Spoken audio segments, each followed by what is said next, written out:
தெய்வீகத்தை உருவி எடுத்துட்டான். கொஞ்ச நேரம் ராமா மானுடத்திலே நீ ஓடிப்பார் என்ற இடத்திலேதான் வாலிபதை ஆரம்பமாகிறது.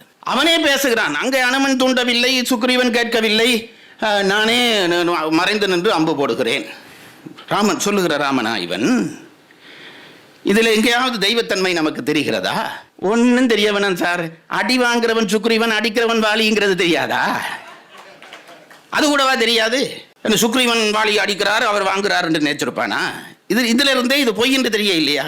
இந்த உலகத்தில் இருக்கிற சகோதரருக்குள்ள பரதனை போல ஒருத்தன் வருவானான்னு சொன்னா எப்படி இருக்கும்? இது தெய்வராமன் பேசுகிற பேச்சா? மானுடராமன் பேசுகிறான். அந்த காலத்திலே ஒரு ஆங்கில படம் வந்தது.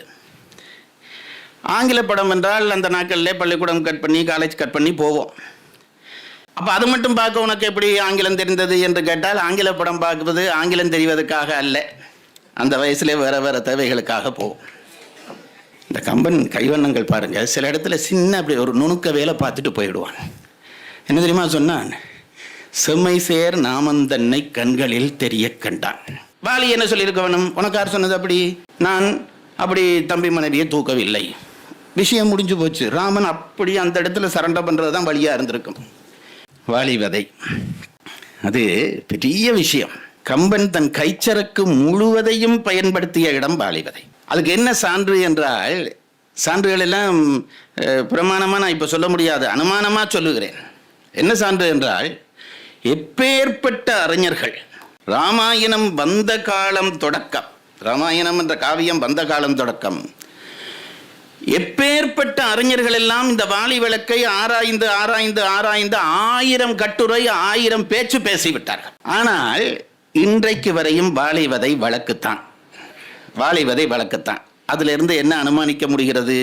இதுல ஏதோ ஒரு சூட்சுமம் கம்பன் வைத்து பண்ணி இருக்கிறான். அந்த சூட்சுமத்தை எவராலும் அவுக்க முடியவில்லை, எவராலும் அவுக்க முடியவில்லை. அதுதான் பெரிய விஷயம். இல்லாவிட்டால் இத்தனை அறிஞர்கள், இத்தனை கூர்மையான புத்தி உள்ளவர்கள், கூர்த்த நுண்ணறிவு மிக்கவர்கள் எல்லோரும் தேடி தேடி ஆராய்ந்து ஆராய்ந்து எழுதிய பிறகும் எழுதி நாம திருப்திப்பட்டமே தவிர, ஆகா வாலிவதைக்கு ஒரு தீர்ப்பு சொல்லிட்டு எவனாவது ஒத்துக்கொண்டானா? அடுத்த பட்டிமன்றத்தில் பார்த்தா வாலிவதை வழக்குன்றான். நல்ல தீர்ப்பு வந்தால் அது எப்படி வழக்காக இருக்க முடியும்? கம்பன் அதுல ஏதோ ஒரு சூத்திரம் பண்ணி இருக்கிறான். அந்த நுட்பத்தை தெரிந்து கொள்வது முதல் பெருமை. கம்பன் செய்த வேலை அது. அந்த நுட்பம் அவுக்க எனக்கு இந்த சபையிலே நேரம் இல்லை. இன்னும் ஒரு நூலை பிரியா அவர்கள் வெளியிட்டு என்னை கூப்பிட்டால் வந்து சொல்வேன். ஏன்னா அடுத்தடுத்த நல்ல பேச்சானுக்கு லட்சணம் அடுத்த மேடையை புக் பண்ணி கொள்ள வேணும். நான் அவர்கள் புத்தகம் எழுத வேணும் என்ற ஆர்வத்தில் சொல்லவில்லை, என்னை கூப்பிட வேணும் என்ற ஆர்வத்திலே சொல்லுகிறேன். இவ்வளவு தான் சார் கம்பன் செய்த வேலை. நான் இன்றைக்கு ஒரு 35 வருஷத்துக்கு முன்பு, நான் இளைஞனாக இருந்த பொழுது, இது சொல்ல பொழுதே கவலையோடு சொல்ல வேண்டி இருக்கிறது. ஏன்னா எனக்கு இன்றைக்கும் என் உள்ளம் என்னை இளைஞனாகத்தான் நினைத்து கொண்டிருக்கிறது. மற்றவர்கள் இல்லை என்று உணர்த்துகிறார்கள். முன்பெல்லாம் ஒரு வீட்டுக்கு போனால் அண்ணாவுக்கு வணக்கம் சொல்லு என்பார்கள், பிறகு போனால் மாமாவுக்கு வணக்கம் சொல்லு என்றார்கள். இப்போ யாராவது வீட்டுக்கு போனால் தாத்தாவுக்கு வணக்கம் சொல்லு என்கிறார்கள். அப்போ நம்ம நிலை நமக்கு தெரிகிறது. ஒரு 35-40 வருடத்துக்கு முன்பு நான் கல்லூரியிலே படித்து கொண்டிருந்த பொழுது, நான் இப்போவும் சொல்கிறேன், எனக்கு ஆங்கில புலமை ரொம்ப பூச்சியம். ஆங்கில புலமை ரொம்ப பூச்சியம். ஏன்னா தமிழே சரியாக வரையில், பிறகு எப்படி ஆங்கிலம் வரும்னு விட்டுட்டேன். அந்த காலத்திலே ஒரு ஆங்கில படம் வந்தது. ஆங்கில படம் என்றால் அந்த நாட்களிலே பள்ளிக்கூடம் கட் பண்ணி காலேஜ் கட் பண்ணி போவோம். அப்போ அது மட்டும் பார்க்க உனக்கு எப்படி ஆங்கிலம் தெரிந்தது என்று கேட்டால், ஆங்கில படம் பார்க்குவது ஆங்கிலம் தெரிவதற்காக அல்ல, அந்த வயசுலேயே வேறு வேறு தேவைகளுக்காக போவோம். அந்த படத்துக்கு போகிறோம். அது ரொம்ப புகழ்பெற்ற ஒரு படம். எனக்கு நான் பெயரை கூட சரியாக சொல்லுகிறேனோ தெரியவில்லை. கசண்டா கிராசிங் என்று அந்த படம் அந்த நாட்களில் வந்தது. பெயர் கூட நான் சொன்னது சரியாக தெரியல. கசண்டா கிராசிங் என்ற எங்கள் ஊரில் கிராசிங்னு வாங்க, நீங்கள் அதை கொஞ்சம் மாற்றி சொல்வீர்கள், அது தெரு. இப்போ பேரில் என்ன இருக்கிறது விட்டுடுவோம். இந்த கதை சொல்கிறேன், அந்த படக்கதை என்ன என்று சொல்கிறேன். ரொம்ப சுவாரஸ்யமான கதை. ஒரு ஊரிலே ஒரு புதுமையான ஒரு ஆட்கொல்லி நோய் வந்து விடுகிறது. அதற்கான மருந்து கண்டுபிடிக்கப்படவில்லை, பரவுகிற நோய். அந்த நோய் வந்த நோயாளிகளை ஒரு தனி ஆஸ்பத்திரியிலே வெளியிலே விடாமல், ஊருக்குள்ளே விடாமல் வைத்து வைத்தியம் செய்கிறார்கள். இப்போ கூட அந்த படம் கிடைச்சா பார்க்கலாம், நல்ல படம். வைத்தியம் செய்கிறார்கள். அதில் ஒருத்தன் தப்பி வந்து விடுகிறான். தப்பி வந்தவன் ஓடுகிற ஒரு ரயிலுக்குள்ளே ஏறி விடுகிறான். போய்கொண்டிருக்கிற ஒரு ரயிலுக்குள்ளே ஏறி விடுகிறான். அந்த ரயிலுக்குள்ளே ஒரு டாக்டர் குழு அந்த சினிமாவுக்குரிய அந்த எல்லாம் பரபரப்பெல்லாம் உண்டாக்கி வைத்திருக்கிறார்கள், எல்லாம் இருக்கிறார்கள். அவன் ஏறிவிட்டான். இப்போ என்ன ஆபத்து என்றால், அவன் ஏறின உடனே ரயிலுக்குள்ளே இருக்கிற மற்றவர்களுக்கு நோய் தொத்த போகிறது. இந்த ரயில் எங்கே நிற்கிறதோ அவர்கள் எல்லாம் இறங்கினால் எல்லாருக்கும் நோய் தொத்த போகிறது, ஊர் முழுவதும் நோய் வரப்போகிறது. என்ன செய்வதென்று அரசாங்கம் உடனடியாக ஒரு ஆராய்ச்சி எல்லாரும் கூடி ஆராய்கிறார்கள். நான் விளங்கின அளவு கதை சொல்லுகிறேன், சின்னத்தில் பார்த்துட்டு இது கதை இல்லைன்றா அது உங்கள் பிரச்சனை. எல்லாரும் ஆராய்ச்சி பண்ணுகிறார்கள். என்ன பண்ணுகிறது என்று பார்த்தால், இந்த ரயிலை ஒரு ஸ்டேஷன்லையும் நிப்பாட்டாமல் போக விடு என்று அனுப்புகிறார்கள். குறித்த ஒரு ஸ்டேஷனில் வச்சு ரயில் கதவெல்லாம் அடைச்சிடுறார்கள், எல்லாம் வெல்டிங் பண்ணி எல்லாம் ஒட்டிடுறார்கள். இந்த ரயிலை ஊருக்குள்ளே, ரயிலில் இருக்கிற யாரும் ஊருக்குள்ளே வரக்கூடாது. என்ன செய்ய வேண்டும் என்றால், ஒரு பாதாளமான ஒரு பெரும் பாதாளம் இருக்கிறது. அது சினிமாவில் காட்டுவான், பார்த்தாலே தலை சுத்தும். அந்த பாதாளம் நோக்கி இந்த ரயிலை கொண்டு போய் அந்த ரயிலை அந்த பாதாளத்துக்குள்ளே தள்ள வேண்டும் என்று முடிவு செய்கிறார்கள். இதுதான் அந்த அந்த அந்த இது டென்ஷன். அப்போது உள்ளே இருந்த அந்த டாக்டர் குழு இந்த விஷயம் அறிந்து கொள்கிறது. இந்த இந்த நோயாளியை மாற்ற முற்படுகிறது. அது அந்த கதை வேற, இப்போ நமக்கு அது வேண்டாம். என்ன செய்வார்கள் என்றால், அந்த கடைசி காட்சி, அந்த ரயிலை கொண்டு போய் அது நோக்கி நகர்த்தி விட்டு விடுகிறார்கள். இந்த தண்டவாளம் இப்படி பாதாளம் நோக்கி இப்படி நீட்டி கொண்டு நிற்கும். இந்த ரயில் அப்படியே வருகிறது, மெல்ல மெல்ல மெல்ல மெல்ல வருகிறது. வந்து இந்த விளிம்புக்கு வந்து விட்டது. ரயில் விளிம்புக்கு வர்ற பொழுது நாங்கள் எல்லாம் சீட் விளிம்புக்கு வந்துடுவோம். அந்த படத்தில் விளிம்புக்கு வந்து இந்த விழப்போகிறதுன்ட்டு அப்படி இப்படி இப்படி மெல்ல மெல்ல அந்த ரயில் ஆடி அந்த நேரத்தில் நின்றும். உள்ளே இருந்த நோயாளிக்கு அந்த டாக்டர் குழு வருத்தத்தை மாற்றி விடுவார்கள். கொஞ்சம் பேர் தப்புகிறார்கள். அதுக்குள்ள சில அந்த ரயிலே வந்த சில பெட்டிகள் அந்த இது பாதாளத்துக்குள்ளே விழும். இந்த கடைசி இந்த டாக்டர்கள் இருந்த குழு பெட்டி தான் அப்படி விழப்போகிறது என்று அப்படி ஆடி ஆடி ஆடி ஆடி அந்த நுனிக்கு வந்து அந்த ட்ரெயின் நின்றுவிடும். இது என்ன, எனக்கு இதை ஏன் சொல்லி இப்போ உன்னை யார் இதை கேட்டது, வாலிவதை அல்லவா கட்டீர்கள் என்று நீங்கள் நினைப்பது புரிகிறது. இதைத்தான் கம்பன் வாலிவதையிலே செய்தான். ராமன் என்கின்ற பாத்திரத்தை 2 தண்டவாளத்திலே அந்த ராமன் என்ற ரயிலை ஓட விட்டான். என்ன ரயில் என்று கேட்டால், என்ன தண்டவாளம் என்று கேட்டால், ஒன்று மானுடம் என்ற ஒரு தண்டவாளம், தெய்வீகம் என்ற ஒரு தண்டவாளம். 2லும் பதிந்து இந்த ராமன் என்கின்ற பாத்திரத்தை ஓட விட்டான். நீங்கள் எங்கே பார்த்தாலும் தெரியும், கம்பனுடைய ராமனிலே தெய்வீகமும் இருக்கும், மானுடமும் இருக்கும். அங்கங்கே ஒன்று மிகும் ஒன்று குறையும், ஒன்று மிகும் ஒன்று குறையும், ஆனால் 2ம் இருக்கும். ராமனை தனியே மானுடன் என்று எவரும் சொல்ல முடியாது. கருடாழ்வார் அவனை பார்த்து யார் மாயை அறிவார் என்று பாடுகிற பொழுது அவன் மானிடனா? ஒரு நேரத்தில் ரொம்ப மனிதனாக கிடந்து கதறி அழுவான் ராமன். அப்போ கம்பன் செய்த வேலை வான்மீகத்தில் இருந்து பிரித்து தெய்வீகம் என்று ஒரு தண்டவாளம் தனியே தெய்வீகத்தில் ஏற்றி இருந்தால் ராமாயணத்துக்கு இவ்வளோ மதிப்பு வந்திருக்காது. அது ஒரு கோயிலில் பாடுற புஸ்தகமாக மாறி இருக்கும்.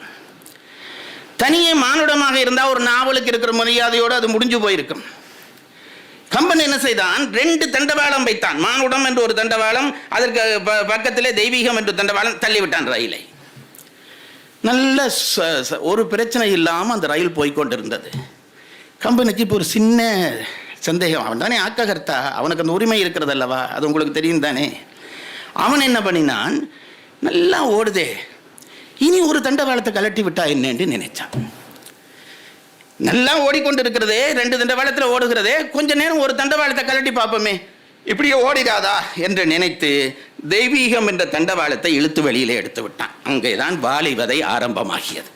அங்கேதான் வாலிவதை ஆரம்பமாகிறது. தெய்வீகத்தை உருவி எடுத்துட்டான். கொஞ்ச நேரம் ராமா மானுடத்திலே நீ ஓடிப்பார் என்ற இடத்திலே தான் வாலிவதை ஆரம்பமாகிறது. ரொம்ப ரொம்ப பல விஷயங்கள், ரொம்ப பல விஷயங்கள்.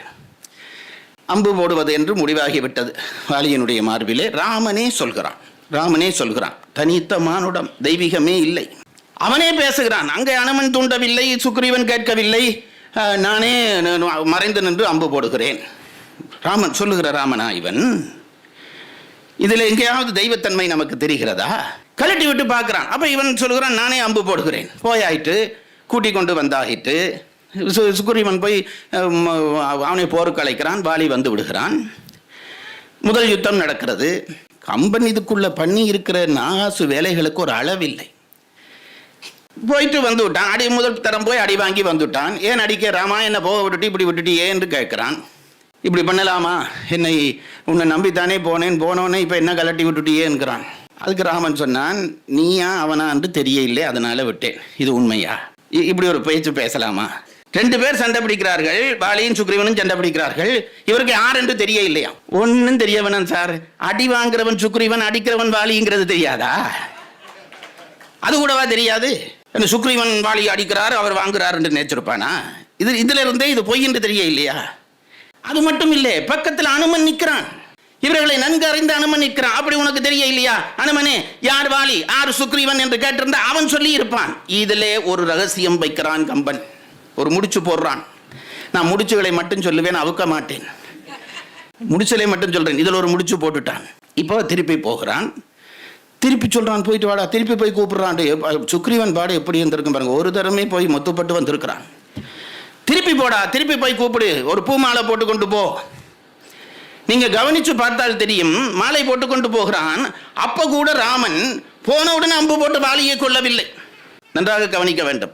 போனவனு திருப்பியும் சண்டை நடக்கிறது, திருப்பியும் அடி விழுகிறது சுக்ரீவனுக்கு.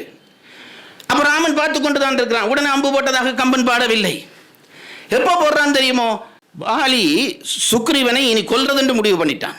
ஏன் இவன் அவன் கோபத்தை வேணும் என்று போய் தூண்டுகிறான். அப்படியே கழுத்துக்கும் கால் தொடைக்கும் கையை தூக்கி இப்படி மேலே தூக்கி, பக்கத்தில் ஒரு கருங்கல் இருந்தது, அதில் அடிச்சு இந்த சிதறுதங்க அடிக்கிற மாதிரி அடிக்க போனான். அப்பதான் ராமன் அம்பு பாய்ந்தது. இதில் ஒரு முடிச்சு போடுகிறான் கம்பன்.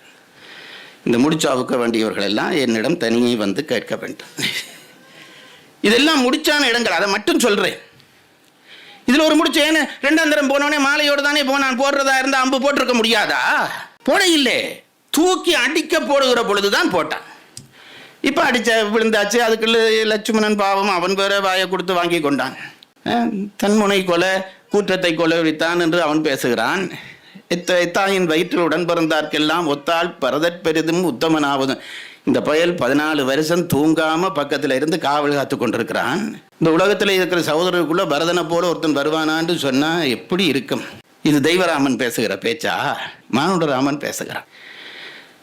இப்படியே இடங்கள். இப்போ விழுந்து விட்டான் வாலி, மார்பிலே அம்பு. அவனுக்கே நம்ப முடியல, என் மார்பிலே அம்பு போட ஒருத்தன் இருக்கிறானா? எவ்வளவு அந்த கம்பீரம், அதை திமிர் என்று சொல்வதா கம்பீரம் என்று சொல்வதா எனக்கு தெரியவில்லை. என் மாரிலே அன்பு போடுறதுக்கு ஒருவன் இருக்கிறானா என்று அவனுக்கு ஆச்சரியம். அம்பை பிடித்தான், வாலி அம்பை பிடித்தான். ராமபாணம் யாரிடமும் தோற்றதில்லை. பிடித்த உடனே அம்பு நின்றது. வாலி அப்படி பிடிச்சான், கையால பிடிச்சான், 2 காலாலையும் பிடிச்சான், வாளால சுத்தி பிடிச்சான். ராமபாணத்தை நிறுத்தினான். கம்பன் சொன்னான், வீங்கினார்கள் தோல் வீரனை வியவாதார் யார் என்றான். பார்த்துட்டு எல்லாரும் வீங்கி போனாட, ராமபாணத்தை ஒரு குரங்கு நிறுத்திட்டதுடா. ஆச்சரியப்பட்டு போகிறான். வீரனை யார் வியவாதார் என்று பாடுகிறான். விழுகிறான். விழுந்து இப்ப இந்த அம்பை இழுத்துட்டான். அம்பை இழுத்து இப்படி பார்க்கிறான். அந்த காலத்தில் நேர்மையா போர் செய்த காலம். ஒரு நாட்டு ஆயுதத்தின் மேலே இன்னொரு நாட்டின் பெயர் பொய்யா எழுத மாட்டான். இப்போ அப்படியெல்லாம் எழுதி போட்டுடுறான். அடிக்கிற பொழுது இன்னொரு நாட்டின் பெயரை போட்டால் அந்த நாட்டில் சந்தேகம் வந்துடும். அப்போ அப்படி பண்ண மாட்டான். அவனவன் ஆயுதத்தில் அவனவன் பெயர் வச்சு தான் வச்சிருப்பான். இப்போ என் மேலே அம்பு போட்டவர் யார்? ஏற்கனவே தாரை தடுத்தால் இவன் கேட்கவில்லை. இப்போ கூட தாரை சொன்னாலே ஒருவேளை ராமனாக இருக்குமோ என்று கூட ஐயம் பெறவில்லை வாலிக்கு. ஒரு குரங்கு பாத்திரத்தை மானுடத்தின் உச்சத்துக்கும் ஒரு தெய்வ பாத்திரத்தை மானுடத்தின் கீழ்மைக்கும் கொண்டு வந்து காட்டுகிறான் கம்பன். அதுதான் கம்பனுடைய கைவண்ணம். நான் இப்பவும் சொல்றேன் பாருங்க சார், வாலி விதைய ராமாயணத்திலிருந்து எடுத்துருங்க. வாலி விதைய ராமாயணத்திலிருந்து எடுத்துருங்க. எல்லாருமா ஒரு கூட்டம் போட்டு வாலி விதைய ராமாயணத்தில் எடுத்துரும். ராமாயணத்துக்கு ஏதாவது குறைவு வருமா? ஏதாவது குறை? அவ்வளவு முக்கியமான பகுதியா? இல்லை. ராமாயணத்திலிருந்து வாலி விதையை எடுத்து சுக்ரீவனோடு நேரா ராமன் நட்பு கொண்டான் என்று எழுதினாலும் ராமாயணத்தினுடைய பெருமை ராமாயணத்தினுடைய பெருமையாகவே இருக்கும். அப்படி இருக்கத்தக்கதாகவும் கம்பன் தன் நாயகனுக்கு இழுக்கு வரத்தக்கதான ஒரு கதை பகுதியை இடையிலே ஏன் சேர்த்தான்? அது அடுத்த முடிச்சு. சேர்க்க வேண்டிய அவசியமே இல்லையே. காசில் கொற்றத்து ராமன் கதையரோ என்று பாடினவன் ராமனுக்கு இழுக்கு வர போகிறது, இழுக்கு வரும் என்று தெரியும், எல்லோரும் வழக்காடும் என்று நடத்துவார்கள் என்று தெரியும். அப்படி தெரிந்தும் இந்த பகுதியை ஏன் அமைத்தான் தெரியுமா? அதுக்கு ஒரு காரணம் இருக்கிறது. அது அவன் கம்பன் போட்ட முடிச்சு. இப்போ இந்த அம்பை பிடித்து இழுத்தான். இழுத்து பார்த்தால் ராமனுடைய நாமம் அதிலே கிடந்தது. திகைத்து போனான் வாலி. இந்த கம்பன் கைவண்ணங்கள் பாருங்க, சில இடத்துல சின்ன அப்படி ஒரு நுணுக்க வேலை பார்த்துட்டு போயிடுவான். என்ன தெரியுமா சொன்னான்? செம்மை சேர் நாமந்தன்னை கண்களில் தெரிய கண்டான். செம்மை சேர் நாமம் கண்ணை கண்களில் தெரிய கண்டான். இதில் என்ன சிறப்பு என்றால், செம்மை சேர் என்றால் சிறந்ததாகிய ராமநாமத்தை கண்ணில் கண்டான். அதுதானே அர்த்தம். கம்பனுக்கு ராமநாமம் செம்மை சேர் நாமம் சரி, உங்களுக்கும் எனக்கும் ராமநாமம் செம்மை சேர் நாமம் சரி. அம்பாலே குத்துப்பட்டு அநியாயமாக ஒளிந்து நின்று போட்ட அம்பாலே குத்துப்பட்டு விழுந்து கிடக்கிற வாலி எடுத்து பார்க்கிறான் ராமநாமம். அவனுக்கு அது செம்மை சேர் நாமமா? அவனுக்கு அது இழுக்குடைய நாமமாக இல்லை. என் மேலே அம்பு போட்டு மறைந்து நின்று ஒருத்தன் அம்பு போட்டானா அவனா? அப்போ ராமநாமத்தை கம்பன் எப்படி சொல்லி இருக்க வேண்டும்? அந்த இடத்திலே செம்மை சேர் நாமம் என்று சொல்லி இருக்கப்படாது. ஏன்? வாலிக்கு அது செம்மை சேர் நாமம் அல்ல.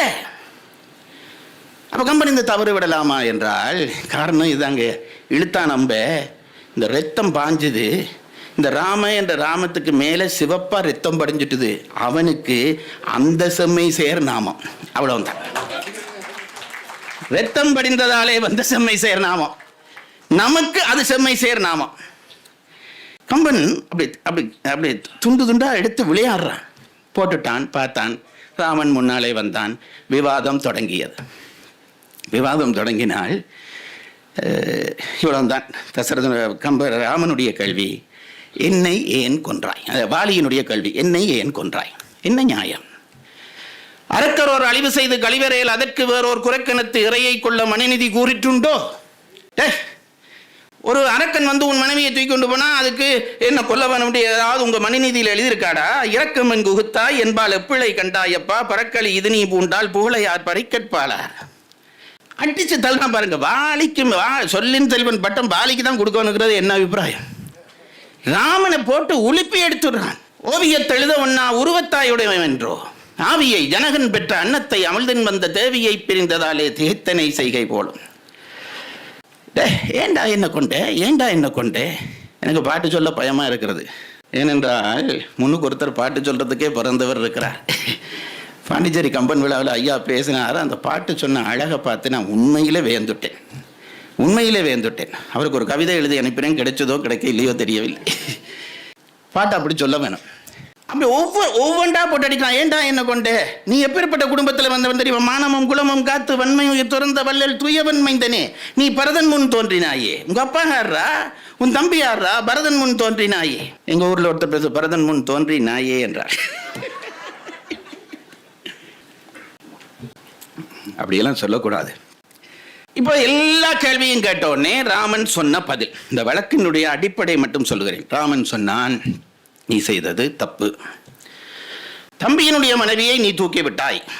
அவனுடைய மென்மையை தெரிந்து கொண்டு உன் வன்மையாலே அவனை அடக்கினாய். ஒரு நல்லவனுக்கு அது லட்சணம் இல்லை. ஏனென்றால் சங்கப்புலவன் ஒருவன் சொல்லுகிற பொழுது சொன்னான், வலியரென வலிமொழியலன் மெலியரென மீக்கூறலன் என்று ஒரு அரசனை பற்றி பேசுகிறான். வலியவர்களாக இருக்கிறவர்களுக்கு சில பேர் அவர் வலியவர்கள் என்பதற்காக அவன் சொன்னது எல்லாத்துக்கும் வழிமொழிவான். மெலியவர் என்றால் அவன் உண்மையை சொன்னாலும் அதை மீக்கூறுவான். அப்போ அந்த நிலையிலே உள்ளவன் அல்ல. இப்போ வாலி பேசுகிறான், என்னை ஏன் போட்டாய், என் மேலே ஏன் கொன்றாய், நான் உனக்கு என்ன தவறு செய்தேன்? இப்போ ராமன் சொன்னான், அவன் மெலியவன் என்று தெரிந்து கொண்டு உன்னுடைய வலிமையை வைத்துக்கொண்டு அவன் பக்க நியாயத்தை கேட்காமல் அவனை அடித்தது மட்டுமல்ல, அவன் மனைவியை பற்றினாய். இன்னொருவன் மனைவி என்றால் கூட பரவாயில்லை, உன் சொந்த தம்பி மனைவி, உன் மகளுக்கு ஒப்பானவள். ஐயோ, அது பிரியாமா எழுதினதை பார்த்து நான் நடுங்கே போனேன். தாரை சுக்ரீவனுக்கு பிறகு பஞ்சாதி ஆயிட்டாளாம் வால்மீகத்தில். நல்ல காலம் கம்பனில் அப்படி இல்லை. அப்படி போடாமலே இப்போ கன பேர் அப்படி ஆகி கொண்டிருக்கிறார். கம்பனும் படித்தா கேட்கவே வேண்டாம். கம்பன் அப்படி சொல்லவே இல்லை. தூய ஒரு விதவை கோலத்திலே காட்டினான். தூய விதவை கோலத்திலே தாரையை காட்டுகிறான். பொங்குவள் முளைகள் பூக முளையோடும் மறைய போத்த மங்கையை கண்டவள் நங்கையை கண்டவள்ளல் நயனங்கள் பணிப்பன் என்றான் என்று சொல்லுகிறான். மங்கள அணியை நீக்கி மணி அணி துறந்து வாச கொங்கலர் கோதை மாற்றி குங்கும சாந்தம் கொட்டா பொங்குவம் முளைகள் பூக மணி கழுத்தோடு மறைய பூத்த அந்த சாலை இப்படி இங்கே வரையும் போத்திருக்கிறாளாம். கழுத்தோடு மறையை போத்த நங்கையை கண்டவள்ளல் நயனங்கள் பணிப்பன் என்றான். அப்போ அது தூய விதவை அவள். இங்கே கம்பனிலே இவன் கேட்டான், எப்படி நீ அப்படி இன்னொரு மனைவியை நீ எப்படி தூக்கலாம்? வழக்கு இங்க முடிஞ்சிருக்க வேணும் சார், வழக்கு இங்க முடிஞ்சிருக்க வேணும். இப்ப இந்த பட்டிமன்றம் பேசுறவர்கள் எல்லாம் என்ன, வாலி என்ன சொல்லியிருக்க வேணும், உனக்கு யார் சொன்னது அப்படி, நான் அப்படி தம்பி மனைவியை தூக்கவில்லை, விஷயம் முடிஞ்சு போச்சு. ராமன் அப்படி அந்த இடத்துல சரண்டர் பண்றது தான் வழியா இருந்திருக்கும். ஆனா அந்த பயல் அது அது அது அது அது என்னென்று சொல்றது, அந்த குரங்கு குணம் விட இல்லை. அவன் என்ன சொன்னான், தூக்கினது உண்மை என்று விட்டான். இப்ப அனுமன் சொல்லி அம்பு போட்டான், இவன் சொல்லி அம்பு போட்டான், கதைக்கே இடம் இல்லை. வாலிட்டையே நேரா கேட்கிறான், உன் தம்பி மனைவியை நீ எப்படி தூக்கலாம் என்றோன்னு இவன் என்ன பதில் சொன்னான் தெரியுமா, இந்த ஒரு மனைவி குடும்பம் ஏகபத்தினி விரதம் எல்லாம் உங்க ஊர்லடா, குரங்குகள் அந்த கொப்புல ஒன்றோட இருக்கும், இந்த கொப்புல ஒன்றோட இருக்கும், அந்த கொப்புல ஒன்றோட இருக்கும், இந்த கொப்புல ஒன்றோட இருக்கும். அதனாலதான் சிலது அப்படி இப்பவும் இருக்குது. இதை சொல்லுகிறான் அங்க வாலி. இது எங்களுக்கு மனமும் இல்லை, மனநெறி வந்தன குணமும் இல்லை என்று பேசிவிட்டான். அதனாலே நான் அவளை தூக்கியது தப்பில்லை. அப்ப என்ன ஆயிட்டு தெரியுமோ, தூக்கினேன் என்பதை ஒத்துக்கொண்டான், தூக்கினேன் என்பதை ஒத்துக்கொண்டான். அப்ப என்ன தெரியுமோ, அப்ப இந்த இடத்திலே வழக்கு தொடர ஆரம்பித்து விட்டது. நீ மற்றவன் மனைவியை தூக்கினாயா? அப்ப உடனே ராமன் அதுக்கு பதில் சொல்ல வேணும். நீ விலங்காக இருந்தால்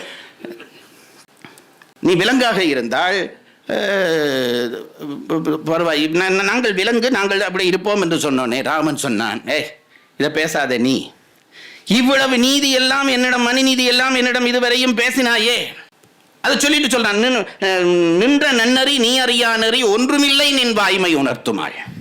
உனக்கு தெரியாத நெறி இல்லடா, ஆகவே நீ செய்தது தப்பில்லை, நீ செய்தது தப்பு. இப்ப இதை சொன்ன உடனே ராமன் பக்கம் பந்து வந்து விட்டது. ராமன் பந்தை தூக்கி வாலி பக்கம் போட்டு விட்டான். வாலி பக்கம் வந்து விட்டதா? இப்ப வாலி பதில் சொல்ல வேண்டும். இப்ப வாலிக்கு என்ன பதில் சொல்வதென்று தெரியாத குழப்பம். நீ தம்பி மனைவியை தூக்கினாய் என்ற உடனே இவன் சொன்னான், நான் விலங்கு என்றான். ராமன் சொன்னான், நீ விலங்கு இல்லவே, இவ்வளவு தர்மங்களை பேசுகிறாயே, நீ விலங்கு இல்லையே என்று சொன்ன உடனே இந்த இடத்துல வழக்க முடிச்சிருக்கலாம் வாலி. இந்த இடத்த வழக்கு, இந்த கம்பன் போட்டு கொண்டு போற முடிச்சல பாருங்க, இந்த இடத்துல வாலி நினைச்சிருந்தா வழக்க முடிச்சிருக்கலாம். என்ன சொல்லியிருக்கலாம், ராமா நீ என்னதான் சொல்லு, நான் விலங்கு தான், இந்த தர்மம் பேசினேன் அது பேசினேன் உனக்கு சாட்டுக்கு சொல்றாய், அப்படி இல்லை, நான் சொல்லுகிறேன், வெளிப்படையாக சொல்லுகிறேன், நான் விலங்கு தான் என்று சொல்லி இருந்தானா வழக்கு முடிஞ்சிருக்கும். ஆனால் வாலியால அப்படி சொல்ல முடியல. இங்க பாருங்க, இப்ப சில பேர்ல நமக்கு மதிப்பு, நெஞ்சில ஒரு மதிப்பு இருக்கும். அவன் நமக்கு ஒரு குற்றம் செய்துட்டான், ஆனா என்ன சொல்லுகிறான், அவனே சொல்றான், நீ எப்பேற்பட்ட மனுஷனடா என்று சொன்ன உடனே இவனாலே ராமன் வாயிலிருந்து வருகிற பாராட்ட விடம்பு மனம் இல்லை. தொடர்ந்து நான் விலங்கு என்று சொல்லியிருந்தா ராமன் பதில் சொல்ல முடியாம தத்தளிச்சிருப்பான். நீ விலங்கு என்று சொன்ன, நீ விலங்கு இல்ல மனுஷன் என்று சொன்ன உடனே இவன் உடனே அதை ஒத்துக்கொண்டான். அப்படியா, அப்ப நீ என்ன மனுஷனுங்கிறையா, ராமனே என்ன மனுஷனுங்கிறான் உள்ளூர ஒரு சந்தோஷம் இவனுக்கு. ஏன்னா ராவன் மேல அவ்வளவு மதிப்பு உள்ள பதிவா இருந்தது. நீ சொல்றியா, அப்ப என்ன மனுஷன் என்று சொல்றாயா, சரி மனுஷன் என்றா ஏன் ஒளிஞ்சு நின்று கொண்டாய் என்றார். இந்த நுட்பத்தை பாருங்க, ஏன் ஒளிஞ்சு நின்று கொண்டாய். இப்போ ராமன் பதில் சொல்ல வேண்டும். அந்த நான் ரொம்ப ரசிக்கிற இடத்துல ஒன்று முடிச்சுகள் எல்லாம் பல நான் சொல்லிக்கொண்டே போறேன், தவிர விடையவுக்கள் கடைசி முடிச்சு பாருங்க, நீ ஏன் கொன்றாய் என்ற உடனே இப்ப ராமன் பேச இருக்க வேண்டும். இதுவரை வாதத்துக்கு வாதம் சொல்லிக்கொண்டே இருந்தான், ராமன் பேச இல்லை. லட்சுமணன் உள்ளே புகுந்தான். நிறுத்து, அவனுக்கு இந்த கொலையிலேயே உடன்பாடு இல்லை. ஆனால் இந்த குரங்கு கூட்டத்துக்கு மன்னிச்சு கொள்ளுங்க, கை காட்டுற பழக்கத்தில் அப்படி காட்டிட்டேன். இந்த குரங்கு கூட்டத்தில்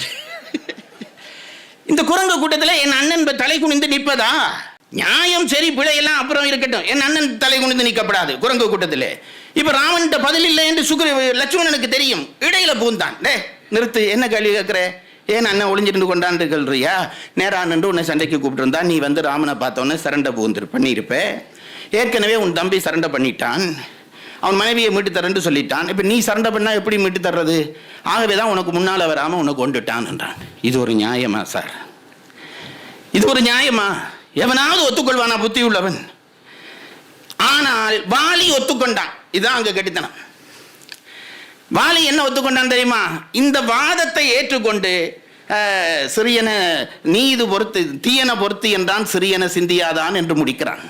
ஒரே ஒரு நிமிஷம் இந்த விஷயத்தை சொல்லி முடித்து விடுகிறேன். என்ன தெரியுமா நடந்தது? வாதத்துக்கு வாதம். இப்ப கடைசி வாதம், நீ என்னை ஏன் கொன்றாய் என்ற உடனே ராமன் தலை குனிந்து நின்றான் அல்லவா? வாலி பார்த்தான். அதான் அவனுடைய பெருந்தன்மை. வாலி பார்த்தான். இப்ப ராமன் நினைச்சிருந்தா ஏதாவது ஒன்று சொல்லி இருக்கலாம். ஏன்? வாலி விழுந்துட்டான், வென்று நிற்கிறான் ராமன். வென்றவன் சொல்தான் சார் சபையில எடுபடும். வென்றவன் தோத்துட்ட ஒருத்தன் தோத்துட்டான், அவன் எவ்வளவு பெரிய தோத்துட்டான், அவனை எல்லாருமா சேர்ந்து மிதிச்சிடுவார்கள். வென்றவன் சும்மா ஒரு பொய்க்கு ஒரு நியாயம் சொன்னா கூட பாத்தி அவர் சொன்னது சரியா தான் இருக்குன்னு கை தட்டுவான். அதான் சூழ்நிலை. இப்ப கீழே விழுந்து கிடக்கிறான் பாடி. ராமன் நினைச்சிருந்தால் அந்த நேரத்தில் ஒரு பொய்யான சாட்டு சொல்லியிருக்கே, நீ சொல்றது இந்த சுக்ரீவன் சொன்ன லட்சுமணன் சொன்னதை சொல்ல தெரியாதா ராமனுக்கு? வந்தா என்னிடம் சரணடைந்திருப்பா சொல்லி இருக்கலாம். ராமன் இந்த கேள்விக்கு பதிலில்லை என்றவுடன் மௌனமாக நின்றான். இப்பதான் இதை பார்த்த உடனே வாலி நினைக்கிறான், பெரிய மனுஷன் தான்டா. என்னடா அவன் கேள்வி கேட்கிற பொழுது தம்பி மனைவியை தூக்கலாமான்றோடனே நான் என்ன சொல்லியிருக்க வேணும்? ஆமா, கோபத்தில் தூக்கிட்டு மன்னிச்சுக்கொள்ளு சொல்லியிருக்கவன். எனக்கு சொல்ல மனம்பரை இல்லை. நான் உடனே நாங்கள் குரங்குக்குள்ளே இப்படி எல்லாம் இல்லை என்று சொன்னேனே, அது குரங்கு புத்தி. இப்ப அவனும் அப்படி ஒரு குதர்க்கம் பேசுறதுன்றா ராமனும் பேசி இருக்கலாம். அந்த பெரிய மனுஷன் பிள்ளை நான் பதில் இல்லாத கேள்வி கேட்டவன மௌனமா நின்றானே, அதுல இருந்து இவன் பெரியவன் என்று தெரிஞ்சு போச்சு. இனி இவனை சங்கடப்படுத்தப்படாது என்று சொல்லி அந்த அளவில் என்ன மன்னிச்சுடுறான்னு நிப்பாட்டிட்டான். இந்த மன்னிச்சுடுறான்னு நிப்பாட்டின இடத்திலே கம்பன் பழையபடி தெய்வீகம் என்ற தண்டவாளத்தை பூத்தினான். ராமன் ரயில் ஓடியது. இவ்வளவு தான் வாலி கதை.